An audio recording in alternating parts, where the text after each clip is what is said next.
नमस्कार मित्रांनो, मराठी मालिका या चॅनलवर तुमचं मनापासून स्वागत आहे। आनंदी मालिकेच्या आजच्या जबरदस्त भागात आपल्याला विद्याधरची झालेली फजिती पाहायला मिळणार आहे। जो विद्याधर लांडग्यासारखा आनंदीकडे गेलेला असतो, त्याच लांडग्याला आनंदीने धोधो धुतलेलं आहे। वकिली करण्यासाठी धनश्री आलेली असते, पण आनंदीने तिलाही आल्या पावली परत पाठवलं आहे। ती म्हणते, जर मी आंधळी नसते तर या घरातून आज विद्याधरची तिरडी उठली असती, असं ती बोलू लागते।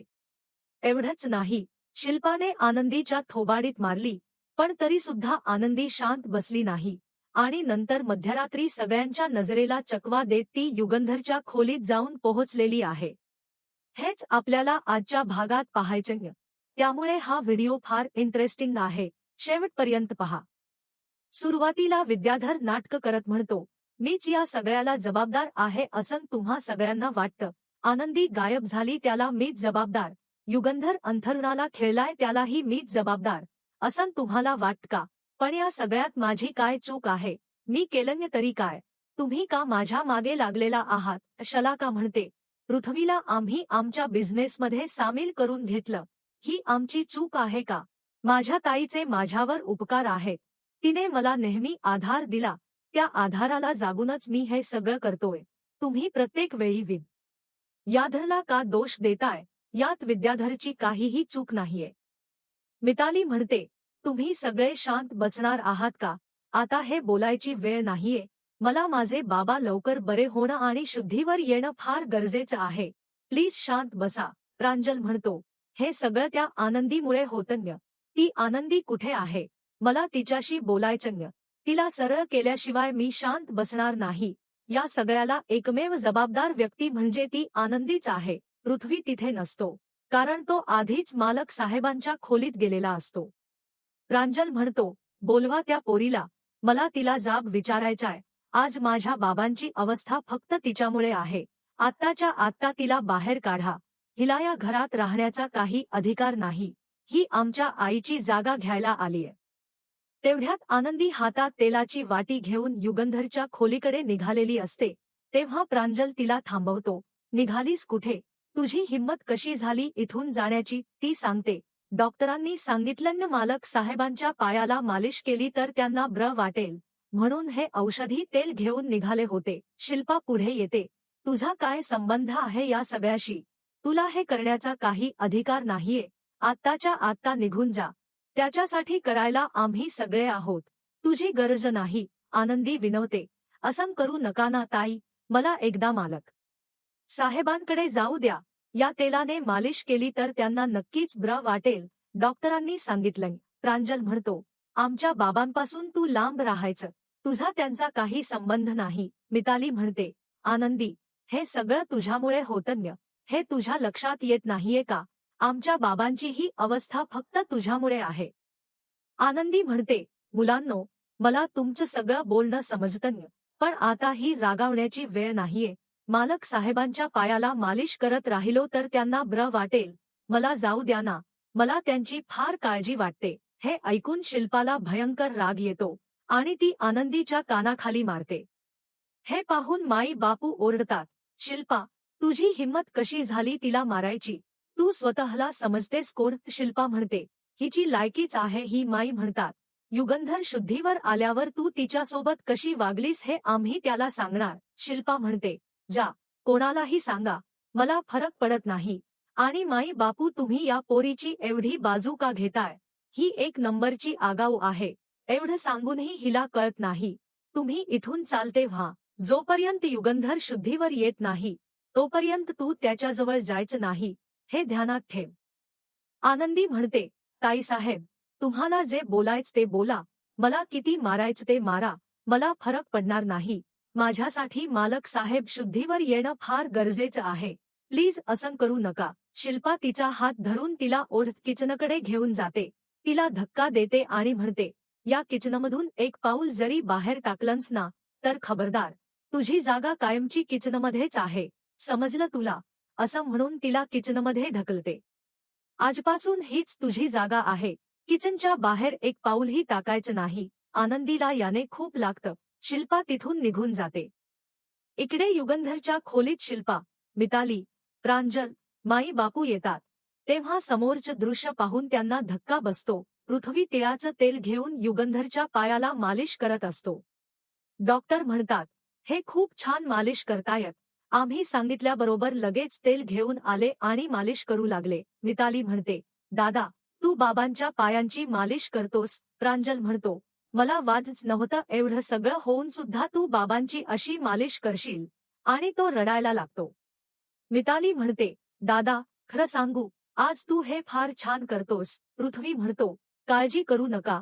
जोपर्यंत तुमचा दादा आहे तोपर्यंत या माणसाला काहीच होऊ देणार नाही.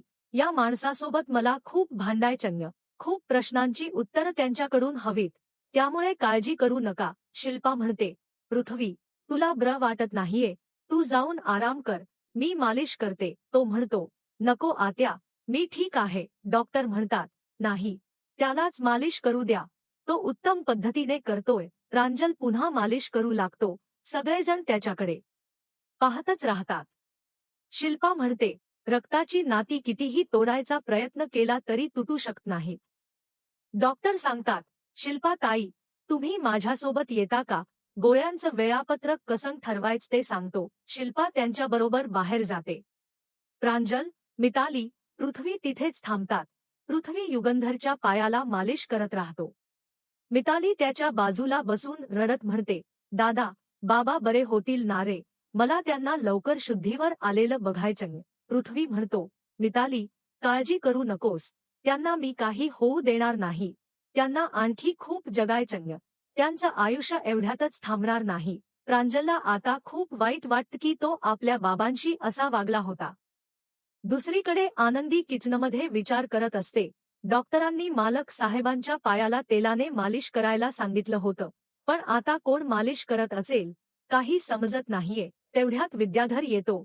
आनंदीच्या अंगावर पांढरी साडी फेकतो आणि म्हणतो, आनंदी, खरं सांगू का, तुझी पण कमालच आहे ग. आनंदी विचारते, विद्याधर, तू इथे काय करतोस? विद्याधर म्हणतो, बघितलंस, तुझा दोनदा गृहप्रवेश झाला.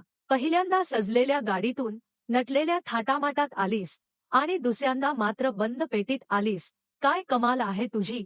पण आनंदी, तुला सांगू का, जेव्हा तुझं युगंधर निंबाळकरांबरोबर लग्न झालं तेव्हा मी तुझ्या डोक्यावर अक्षता टाकायला नव्हतो, तुमचं लग्न एन्जॉय करायला नव्हतो, म्हणूनच मी ही साडी तुझ्यासाठी आणलीय. आनंदी इकडे तिकडे पाहू लागते. तिला दिसत नसतं. विद्याधर म्हणतो, अरे सॉरी सॉरी, मी विसरलोच. आनंदी, तुला दिसत नाही. थांब, मी सांगतो.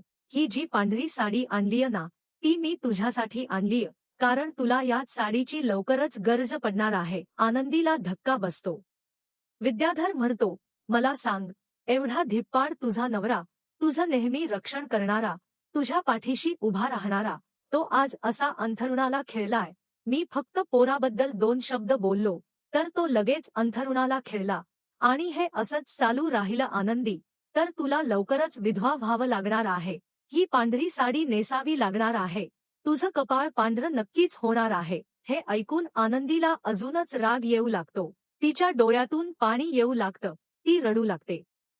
विद्याधर थांबत नाही. पुढे म्हणतो, आज तो असा अंथरुणाला खिळलाय, पण खरं सांगू का, तो नवरा म्हणून कमी पडला का ग? त्याने तुझी साथच दिली नाही, तुझ्या पाठीशी खंबीरपणे उभा राहिला नाही, तरी सुद्धा तू त्याचीच साथ देतेस का ग? या घरात तुला कोणी नीट बोलतही नाही, तरी सुद्धा तुला त्या मालक साहेबांबरोबरच राहायचं. तू किचनमध्ये राहतेस, त्याच्या खोलीत त्याने तुला जागा दिली, तरी सुद्धा एवढा माज कशाला तुला? आनंदीला अजूनच राग येऊ लागतो. विद्याधर म्हणतो, तुला सांगू का आनंदी, आता या घराच्या सगळ्या किल्ल्या माझ्याकडे आहेत. या घराचा राजा मी होणार, कारण मुलं तर माझ्याच बाजूने आहेत. त्यामुळे मुलांना तुझ्या बाजूने वळवणं अशक्य आहे. म्हणून पुन्हा सांगतो, ही साडी नेसायची तयारी कर, पांढरी साडी. हे ऐकून आनंदीचे हात थरथरू लागतात. तिला कापरं फुटतं. विद्याधर म्हणतो, काय झालं आनंदी, तुला भीती वाटायला लागली? नुसतं पांढऱ्या साडीचं नाव काढलं तरी कापरं फुटलं? पण तसंच होणार आहे. हा युगंधर आता तुझ्या आयुष्यातून कायमचा निघून जाणार आहे, कारण तुझं कपाळ पांढरं होणार आहे. मग काय करशील तू? विधवा बनून कशी राहशील? कारण जेव्हा तू उद्या उठशील ना, तेव्हा युगंधर मेलेला असेल आणि या घरातली लोक तुला शेवटचा आशीर्वादही त्या फोटोजवळ जाऊन घेऊ देणार नाही. मग तुझी अवस्था काय होणार? पण काळजी करू नकोस, मी आहे ना, मी तुला मदत करेन. बोल, तुला माझी मदत हवी असेल तर मी नक्की करेन. आता आनंदीच्या सहनशक्तीचा अंत होतो. जसजसा तो विधवा शब्द बोलतो, तसतसा आनंदीचा तोल सुटत जातो. ती म्हणते, गप्प बस विद्याधर, एक शब्दही बोलू नकोस, या सगळ्याशी तुझा काही संबंध नाही, गप्प बस. पण विद्याधर गप्प बसत नाही आणि शेवटी आनंदीचा संयम सुटतो. ती त्याच्या थोबाडीत मारते. विद्याधर खाली पडतो.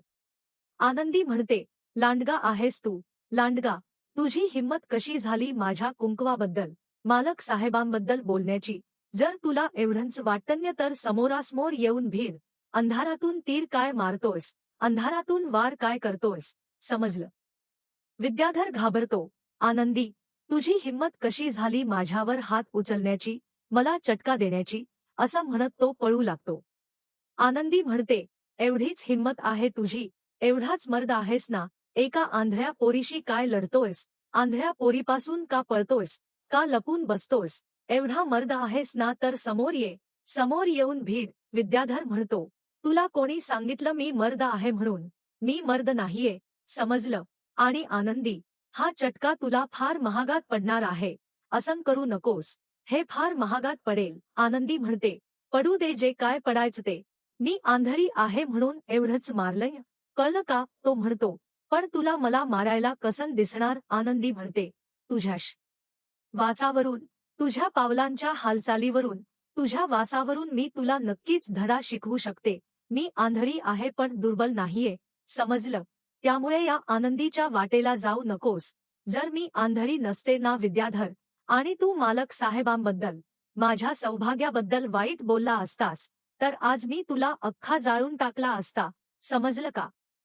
विद्याधर म्हणतो, ए आंधळे, हे तुला फार महागात पडेल, माझ्यावर हात उचलणं भविष्यात तुला भोवेल. आनंदी म्हणते, त्याची कोणाला पर्वा नाहीये, आता तुझं तूच बघ, तुला काय होणार आहे आणि तू कोणत्या अवस्थेत पडलास ते. विद्याधर म्हणतो, एक गोष्ट सांगून ठेवतो, याचे परिणाम तुला भोगावे लागतील. आनंदी म्हणते, तेच तर तुला सांगते, एका आंधळ्या पोरीशी लढतोयस, तिला अशा पद्धतीने भिडतोयस, आत्ताच्या आत्ता हे दुकान बंद कर, नाहीतर मी काय करेन हे तुझ्यासाठी फार विचित्र ठरेल.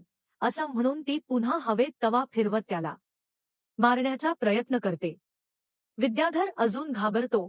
गप्प बस, गप्प बस, चल बाजूला हो, या घरात मी आनंद कधीच येऊ देणार नाही, या घराचा मी नायनाट करणार आहे, असं म्हणत तो घाबरून पळून जातो. आनंदी म्हणते, या घराला सुखी ठेवीन आणि तुझ्यासारख्या नराधमाची काळी सावली सुद्धा मी या घरावर पडू देणार नाही. जेव्हा जेव्हा तुझ्यासारख्या नराधमाची सावली या घरावर पडेल, तेव्हा तेव्हा मी खंबीरपणे या घरासमोर उभी राहीन, हे नीट ध्यानात ठेवायचं. तर मित्रांनो, आजच्या भागात एवढंच. उद्याचा भाग पाहायचा असेल तर मराठी मालिका या चॅनलला नक्की सबस्क्राईब करा. उद्याच्या भागात आरती आनंदीला भेटायला येते.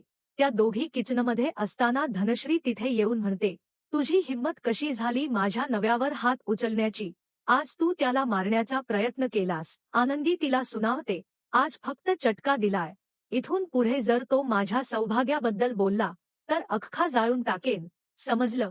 आणि सांगा त्याला, माझ्या आणि माझ्या नव्याच्या, माझ्या मुलांच्या वाटेला यायचं नाही. असं म्हणून ती धनश्रीलाही आल्या पावली परत पाठवते. दुसरीकडे आनंदी युगंधरच्या खोलीत जाते. त्याचा हात हातात घेऊन बाजूला बसते आणि म्हणते, मालक साहेब, जरी तुम्ही मला तुमच्यापासून दूर ठेवलंत, तरी सुद्धा तुमच्या अस्तित्वामुळेच या आंधळ्या आनंदीला हे जग पाहण्याची हिंमत मिळते. पण जर तुम्ही असे अंथरुणाला पडून राहिलात, तर या आंधळीचाही जीव जायला वेळ लागणार नाही. मालक साहेब, तुम्ही या आंधळीचा आधार आहात, तुम्हीच या आंधळ्या आनंदीची दृष्टी आहात. त्यामुळे मालक साहेब, काहीही झालं तरी तुम्हाला असं अंथरुणाला पडलेलं मला पाहायचं नाहीये. उठा मालक साहेब, उठा. तर पाहत राहा आनंदी मराठी मालिका या चॅनलसोबत.